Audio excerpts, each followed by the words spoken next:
everybody, welcome back to my channel, and happy Ramadan. It's actually tomorrow, the first day. Not the first day of fasting, but the first day of prayers. So it's kind of like, you can still drink coffee tomorrow morning, so woo!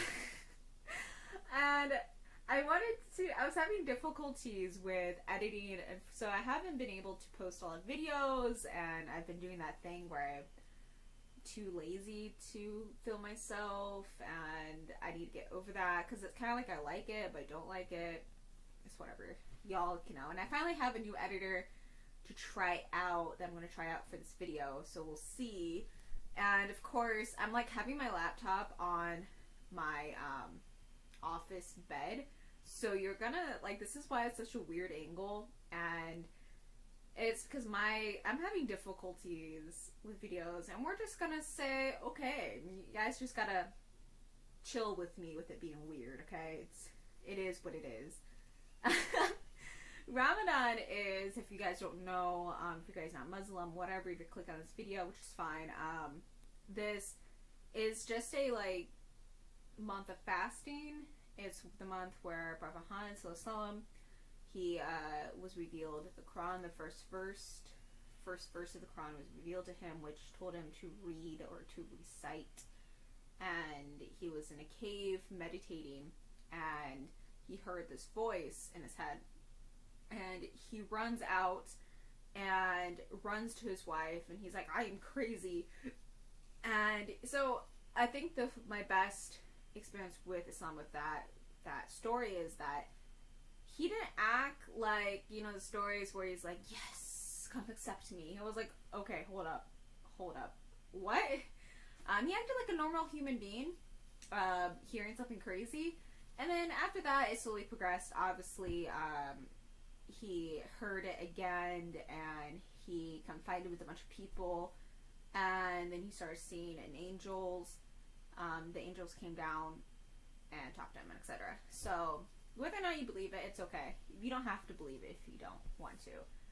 And then we also have the night journey, and so that's something that I'm going to read, actually, is about the night journey, and I'll get that in a minute, but I want to at least go for the books I recommend besides the Quran, for reading during Ramadan, and some books that I plan on reading as well. And some of these books I recommend, I am planning on to read as well, too.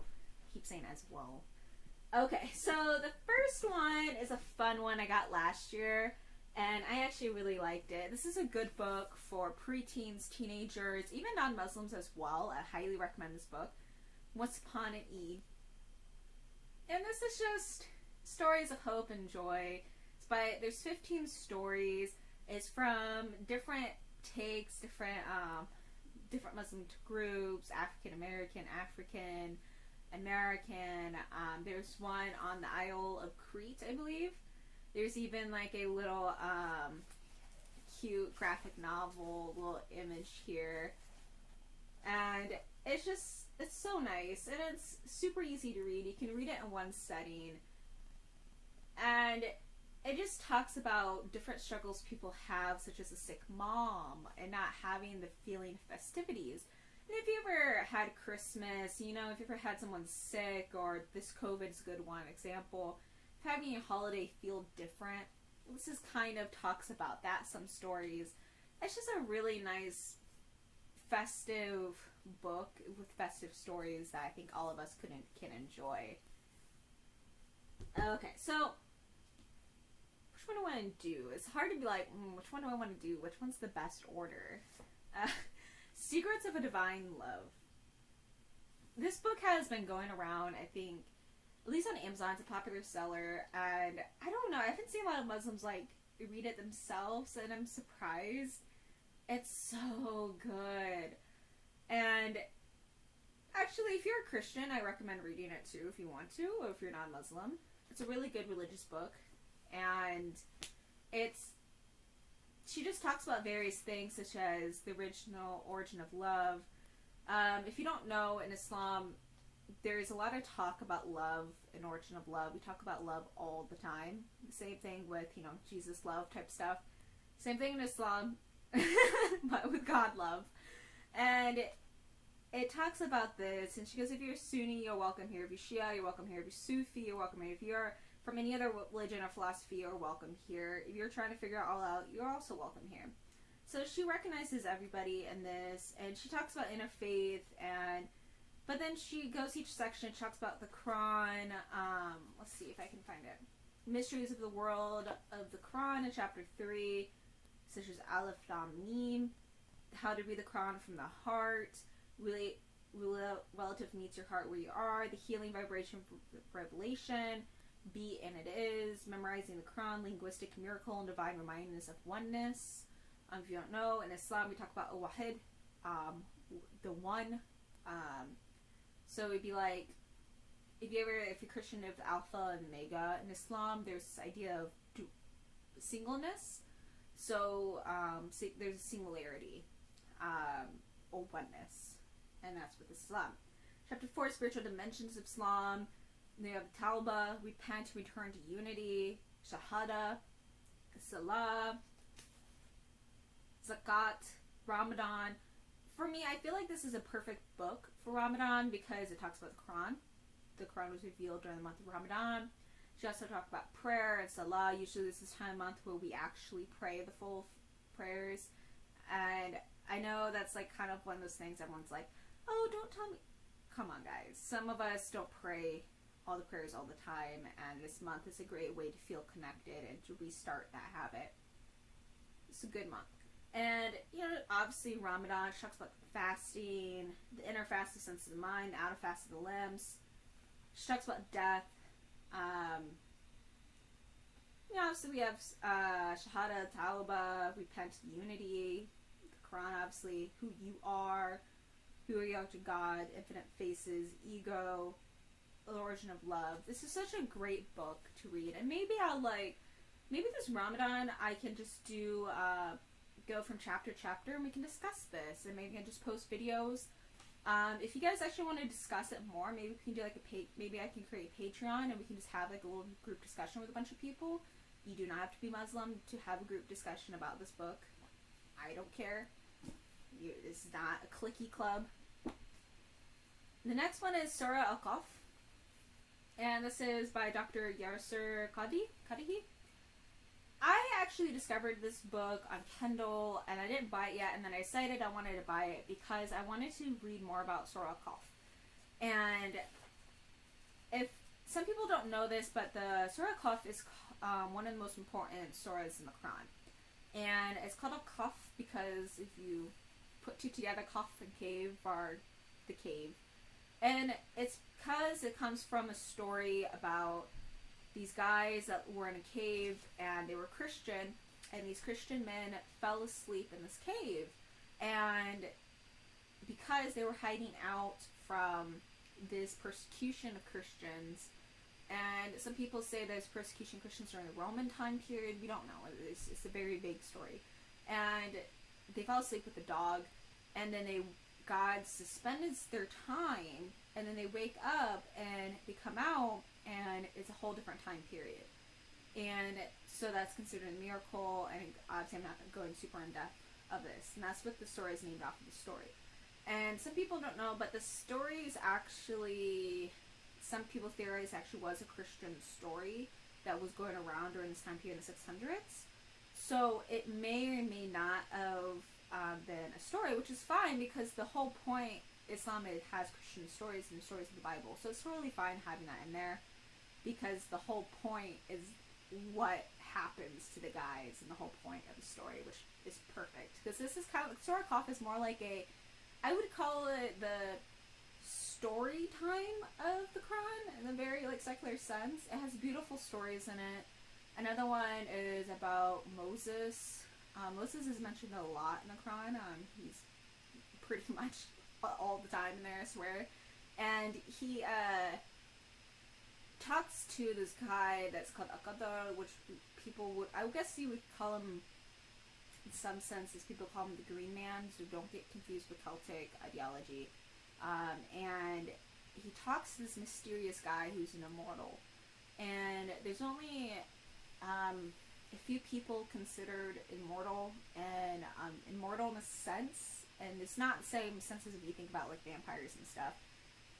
It would be a Qadr, which no one knows who the heck this guy is, which is very interesting. There's a book I want to buy on it. It's actually from my professors that I had a long time ago, but his book is so expensive, and I don't want to buy it, and I don't want to email him and be like, hey, can you give me a free copy?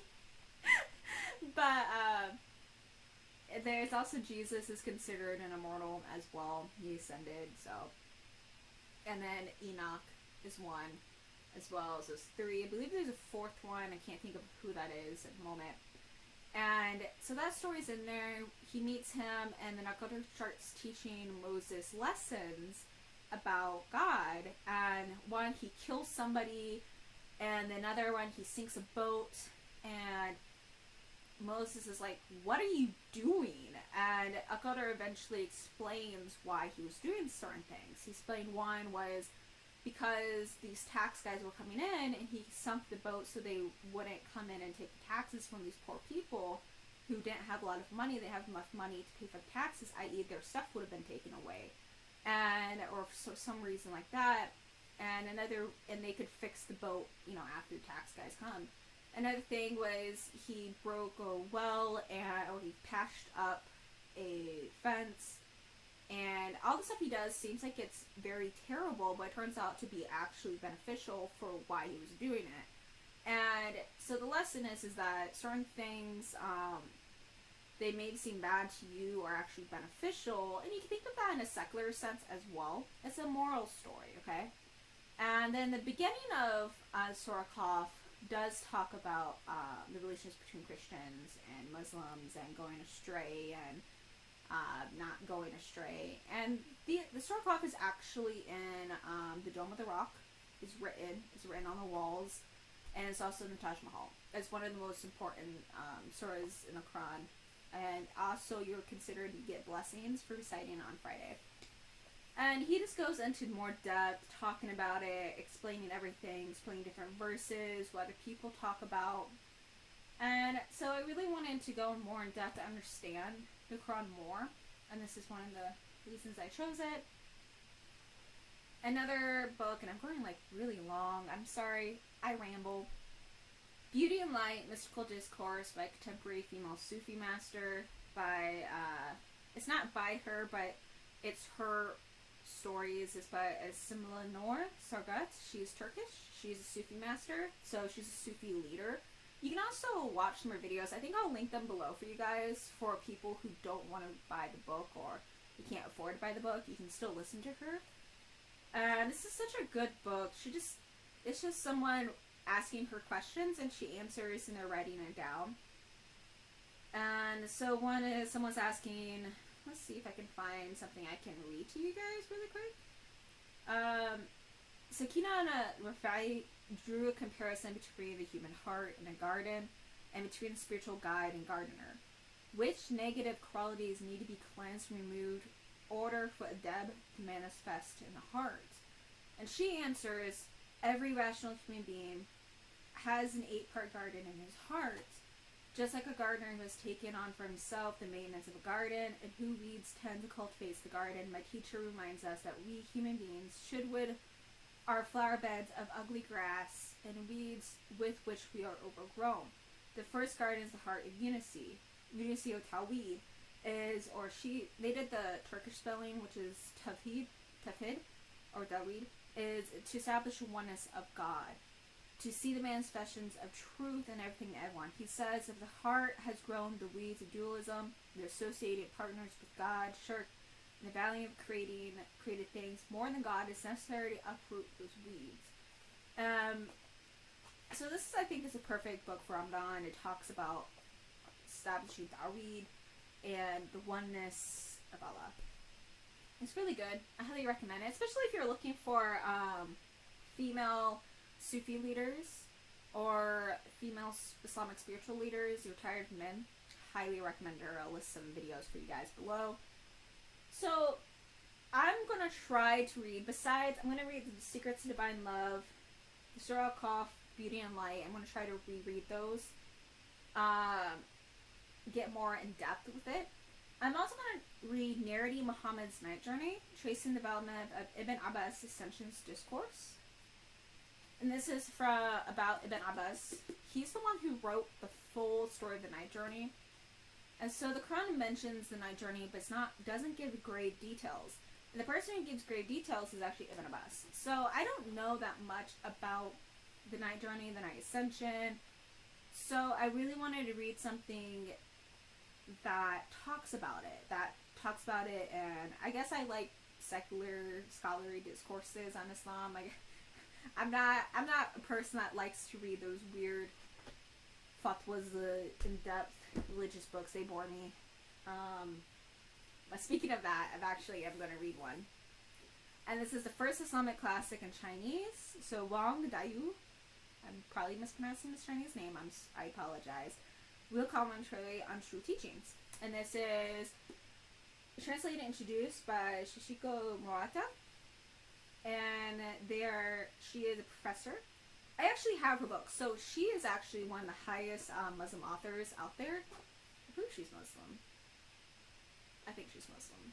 Maybe she's not. She's Japanese, and she got her degree in Iran, like right before the Iranian Revolution. And she also wrote the book, the Tao of Islam. And that's actually a really prominent book on Islam and gender identity. So I highly recommend her book. I'll link it below. And this one, she's actually translating a book that was published in 1642 in China. It was during the Manchu dynasty. Sorry, I was trying to think of like the ethnic group that controlled China. The Wang Dayu's Real Commentary on True Teachings was the first significant presentation of Islam in Chinese language by a Muslim scholar, a Chinese Muslim. He's not Uyghur, he was Huihui. So he was ethnically Han Chinese. And in this book sets the standard for expression of Islamic theology, Sufism, and ethics in China, in Chinese, and became the literary foundation of school of thought that's been called Muslim Confucianism. So if you didn't know Muslim Confucianism existed, there you go. And there's also another book I have that I'm going to try to finish as well, which is Interpreting Islam in China, Pilgrims, Scripture, and Language in the Han Kitab. Han Kitab is just what you would consider a collection of Han Chinese Muslim thinking into one, or it's more than one actually. It's more than one kitab, but it's called kitab. It's just Han book. Han is the ethnic group, the main ethnic group in China. And so it's applying the determination Neo-Confucianism philosophy is overview of Islam is thus both congenial to the mainstream Islamic tradition and reaffirms Confucius' teachings about the human duty to establish harmony between heaven and earth. And so I really wanted to read this, and it sounded really interesting, and I read the first page, and it was so good. I feel like to understand his, though, you would have to know a little bit about Taoism, and you would have to know a little bit about Buddhism, and a little bit about Confucianism and Islam to understand it more in depth. But she does give notes and explaining stuff. It would be really awesome to read this in Chinese, actually, because my Chinese is not that great. But I highly recommend, if you're Chinese, I highly recommend trying to find his book in Chinese, or if you can read Chinese. And I highly recommend this book for spiritual reasons as well. I mean, yeah, all the spiritual reasons and histories. And so the next one I have is A Place of Refuge by Asma Hussein. I don't know where you can buy this. I tried buying it before. I actually got this I got a Ramadan box subscription. So I got this giant box, spent a lot of money on it because I really wanted it, because I really just wanted some of the stuff that was in it. And it was my little gift to myself. And this book was in there, and before I was trying to find this book for sale, and I couldn't find it, and they had this book, so I don't know if it's, it says you can find it at rikayasbookshelf.com, so I will try to Google this, and if they do actually sell it, I will put the link down below for you guys. And this is a series of powerful, thought-provoking essays. Asma Hussein draws on her experience maintaining resilience, strength in the face of overwhelming personal hardships. with moving pieces that address realities of single parenthood, the challenges of maintaining a healthy private life while living in the public eye, and the crippling effects of old traumas. Hussein makes insightful spiritual connections between her lived experiences and stories from the Quran and Sunnah. Place of Refuge reminds us that fortunate connection with our Creator is our only true refuge from the inevitable difficulties of this world. And so I don't know if it's good or not. I haven't read it yet. But I felt that was a good spiritual read. And all my books are spiritual reads, so I apologize if you're not religious. It's just tomorrow starts the religious holiday. And I'm religious. Obviously, I'm wearing a hijab. But I'm one of those people that I keep it to myself. But I felt like there's sometimes you need to share some blessed books that are interesting and interesting religiously. And all the books I shared, I would actually, if you actually like to read about religion like I do, I read about Taoism, Sikhism. I read about heathenism and I follow heathenism stuff. And I also been trying to figure out more about Sikhism. I do have a book on Sikhism. I have my little generic introduction books on the religion. Taoism as well. And Buddhism, of course. What else did I have? And Hinduism as well. And Christianity, obviously, and Judaism. So I like reading about religion, and I like reading religious texts because it's fun for me, it's entertaining, and it's really fascinating, helps me understand cultures, helps me understand myself, and understand the world around me, and not be ignorant about other people. And I can help educate people when they have ignorant ideas about other people. Some people sometimes don't understand what Sikhism, or Sikhi, I've heard it's pronounced Sikhi, some people don't know what that is, and I remember I've had a conversation with some group of people who are Bengali, and they were thinking that it was Hinduism, it was a branch of Hinduism, and I had to correct them that it was not. I've also had to correct people about Taoism or Taoism, I've had to correct people about heathenism, I've correct people about Christianity too, don't worry, I got my Christian brethren, and I correct people about Judaism all the time, and it's fine. I mean, you just go, oh, no, it's not that, it's this, like, it's okay. And that's why we educate ourselves. It's fun to educate ourselves. And I'll do a non-secular video. This month, though, I'm going to try to focus on secular books. That doesn't mean I'm not going to read, like, fantasies, because I totally read fantasies. That helps me relax my brain. I guess the one non-secular book I'm going to read is Black and Buddhist. What Buddhism could teach us about race, resilience, transformation, and freedom. Here we go. And this book, I'm not going to read this month. I am going to read it next month. And that's just because I'm going to try to focus on Black novels pertaining to Islam and race as well. Okay, guys. Thank you.